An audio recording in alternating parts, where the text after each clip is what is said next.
Hello everybody, welcome back. This is JudiciousFire. I'm on the iOS server. It's going to be doing a brief video checking in and talking about the dungeons.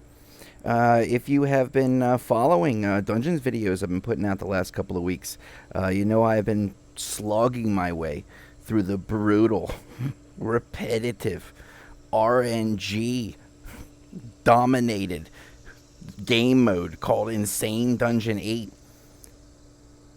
And finally, 870 flames were acquired yesterday morning. What a way to begin the day.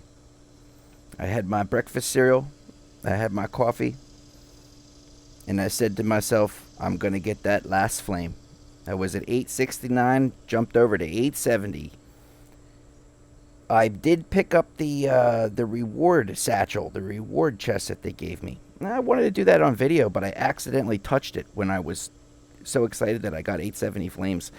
I ended up getting some honor badges, a few shards, and I believe it was 400 gems.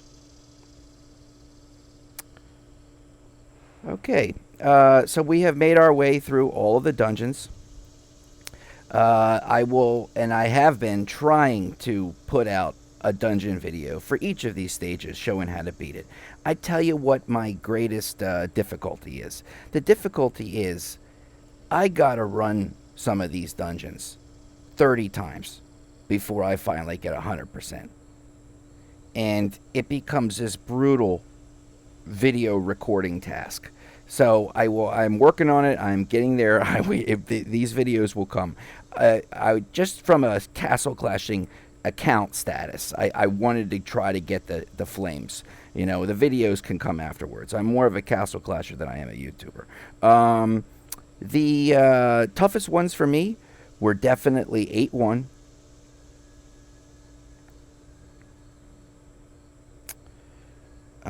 Where is... Yes, and this one. That was tough. That was a tough one. This was the 8, 1, 2, 3, 4, 5, 6, 8, 7. 8, 1, 8, 7. Oh, 8, 10 was hard too. But 8, 10, I ended up getting fairly quickly. I think, yeah, again, RNG has a lot to do with it. Making sure your character's on the exact perfect pixel. All this nonsense. So finally it ended up working out. The team I used. Let me show you the team I used, and then we'll wrap up the video. Okay, here are the heroes that I used through all 10 stages of the dungeons. You'll notice that there are 7 heroes. That is because on certain stages, you do have to revive Atlanticore and bring him back to kill off those really pesky auto-proc heroes like Anubis that have multiple lives. On the other stages, you don't need to bring Atlanticore back a second time, so you can do a damager. We'll talk about it when we get there. First on the board's always Atlanticore with a Revite to get his shield up, otherwise he's a dead man. Eulophant to prevent stun or help to prevent stun. I found that was plenty, and I didn't need an Iron Will of any kind. He's got a Revive. Absolutely essential. So many times Atlanticore would die on the first drop. Revive, die on the second drop. Die on that second chance. Revive, and finally his shield would go up and it would catch and it would work. And it saved me so many drops. Accursed Battlefield. Very little we can do with Atlanticore enchantment-wise, especially in the Insane 8 environment where he's dead the moment his shield goes down. So at least give him the opportunity to provide more damage to the enemies that happen to be attacking him at that time. Do that with Cursed Battlefield.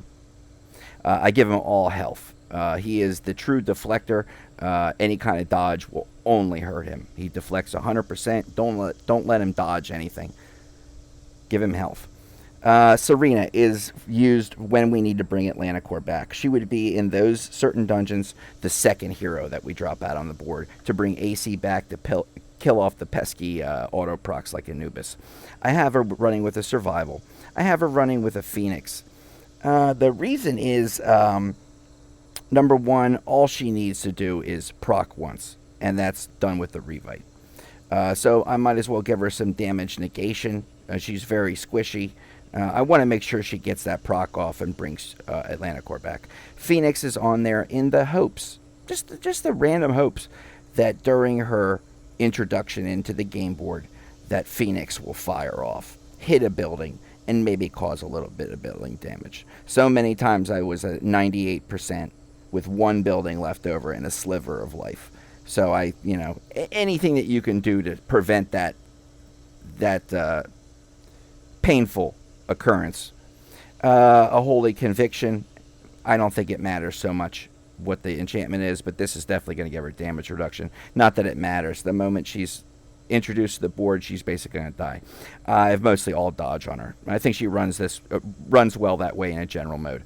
Laz, absolutely need a Revive 9. You've got to give this man multiple lives. I have him with Bublo, and I have Bublo on him for a reason.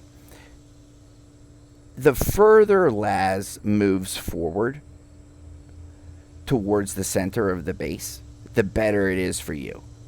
That means that when he procs, he's going to cause more base damage. The closer to the center of the base, the more concentrated and heavy the quantity of buildings. And Bublo gives a movement speed boost. And it does help Laz to move forward towards the town hall. And it can make the difference between him reaching 2 or 3 buildings with his proc and actually destroying them or not. So it really does help. A Revite for instantaneous skill activation. Unless he gets his shield up immediately, he's a dead man. Okay? Holy Conviction for the damage reduction. Not that it so much matters in this particular game mode, but in general use, this is a great thing for Laz. All dodge. That's just the way I always ran my Laz. No reason for the man to get hit. And I think it would be a benefit in this Insane Dungeon series. Cosmo. In the modes that you're not bringing Atlanticor back from the dead using Serena. In those modes where it's not necessary and you're not dealing with Anubises, you can get away with keeping Serena off the team, just using Atlanticor once, and you can add another base damager in. And Cosmo sure is a great hero when it comes to that. I've got him with an immediate skill activation with the Revite. Absolutely essential. He's got 1 second to live. Make that second count. I have Hair Force 1 in the hopes that when I introduce Cosmo, Hair Force 1 is going to activate, drop on some hero, hit a building, cause some base damage. I got him running with an Unholy Pact. He gets one shot. That's it. Make it count by running the Unholy Pact as his insignia and a Revite as his talent.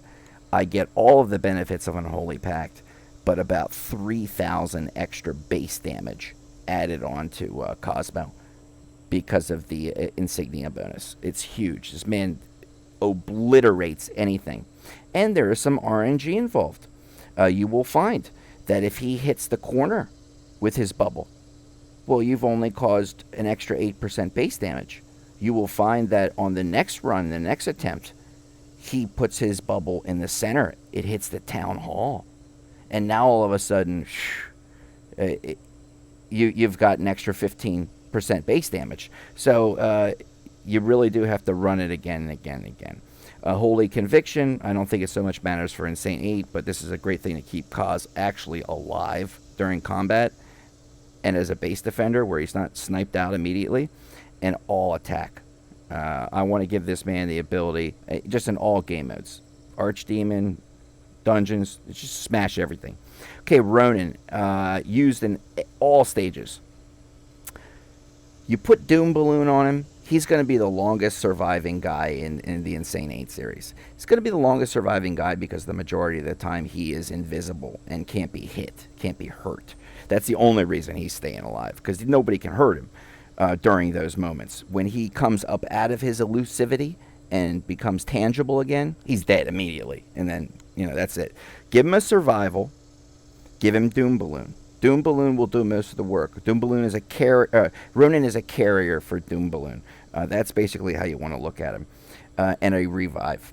I found that the survival talent and the revive insignia was the best combination. Revive insignia is going to give him all the benefits of the revive, but in addition, an extra 116,000 health. I'm not saying it's the best Ronin in Castle Clash. I'm saying for Insane 8, this Ronin lasts the longest. The stealth doesn't work. It's not incremental damage in Insane 8. Ronin comes out of his elusivity, becomes tangible, boom, he's dead. Okay? There's no healing going on here in Insane 8. There's no real damage reduction going on here in Insane 8. The moment they're visible and out on the board, they're dead. This was a game changer. I experimented with so many different enchantments on Ronin. I used a Pyromage for a while, and I was very impressed with it. All of a sudden, I found that I was getting an extra, couple percent. But Pyromage was dying quickly, and Pyromage has a very low respawning rate. I was dissatisfied. I tried Death Sentence. As Ronin is alive for his, 45 seconds of the game stage, Death Sentence is actually putting out an attack, and it can land on a building, and it can hit the building and actually cause it damage. I was very impressed with Death Sentence. And then I tried Burning Plate, and I found that in the majority of stages, Burning Plate was the best. Ronin has... He's fighting enemies. There's enemies on these stages that are invincible. Nobody can kill them, okay? You're just trying to do base damage. Ronin gets hung up on these enemies, and he can't move forward. He's stuck there on an archdemon, tanking away, and he's not actually attacking things. He's attacking an invincible enemy. He's stuck there. But during that time, Burning Plate is killing the enemies that can be killed in the Insane 8 series. They're all attacking Ronin. They're all piling up on him, and they're all getting cooked by Burning Plate. And he is also destroying the buildings that happen to be in close proximity to him. So it really scores a huge benefit and a huge win. We have Dodge, all Dodge Ronin. Make him more elusive. Let him be the ninja. I know the guy dressed as a baseball player, but let him be the ninja that he's supposed to be. Give him all Dodge. Next, we have Minnow. Minnow is set with a Revite, a punching box for extra damage. Unholy Pact, just like with Cosmo, run it this way. He gets a ton of extra base damage.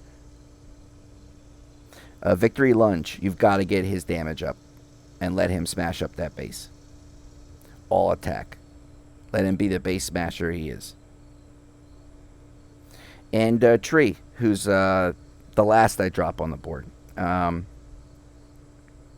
Tree's running with a Revite. He's got to get instantaneous skill activation.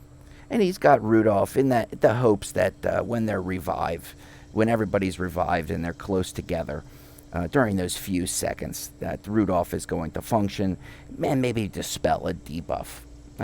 It doesn't really matter so much, the pet allocation, with the exception of the few that I've mentioned. Give Tree the opportunity to come back in case his revive doesn't work right away. Holy Conviction just to keep him alive in any game mode. And Dodge to keep him out of trouble. It's just how I built my tree. And we jump to the guild turf. If you're a member of a guild, this will certainly help you. Make sure to get a Moxie Flag. Pretty much whenever a hero is introduced into the game series, Insane 8, they're immediately killed. But hey, if you can get 20% damage reduction for a couple of guild creds, for 10 guild creds, great. And give it to your Guardian troops too. Don't leave them out. Okay, show them some love too. If not, just for good luck. Get yourself a lot of troops. Get that all filled up. And best of luck to you. I hope that you have a speedy way through the dungeons. And that this team, with no exceptions to what I've shown in terms of setup, that team saw me through all 10. All right, everybody. Enjoy your clashing. Bye-bye.